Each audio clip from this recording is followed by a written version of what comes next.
Now, as the sparsely attended 35th ASEAN Summit concluded, we are left with a proposed free trade deal that's one country less. Marlene Alcaide has this report.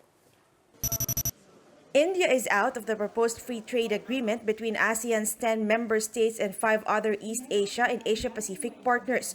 Only 15 countries moved forward with the Regional Comprehensive Economic Partnership that's expected to be signed next year.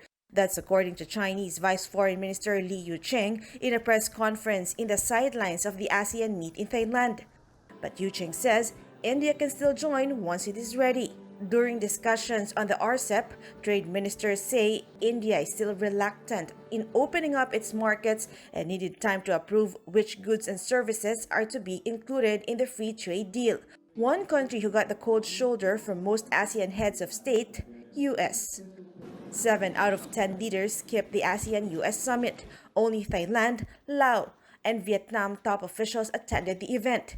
United States President Donald Trump skipped the annual ASEAN summit for the second time. Trump sent U.S. National Security Advisor Robert O'Brien and Secretary of Commerce Wilbur Ross on his behalf. Finance Secretary Carlos Dominguez thinks that Trump's absence should not matter. He says it's better to look into America's actions than its presence.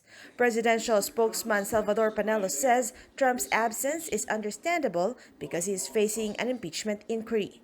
Maybe that's the reason why he did not come. But it doesn't mean that he is not concerned with what is happening in this region. Like Trump, President Rodrigo Duterte did not make it to the summit, at least on time. Panelo said the president had to pass by a restroom. Foreign Affairs Secretary Teodoro Locsin served as Duterte's representative. Dominguez believes sending representatives is okay since the meeting will go on as usual. When it's not a leader, I think, and it comes up on a ministerial level, I think the ministers will take care of that. It's just a matter of proper balance.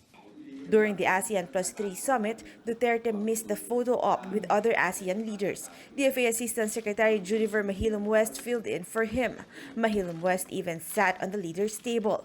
In the last 3 days, Duterte attended all the ASEAN summits. He has been actively participating in the summit. The president raised issues on the West Philippine Sea, saying freedom of navigation and overflights should be observed. He also asked ASEAN to help resolve territorial disputes in the waters through the immediate completion of a binding code of conduct for China and other Southeast Asian countries. For News 5, Marlene Alcaide, we are One News.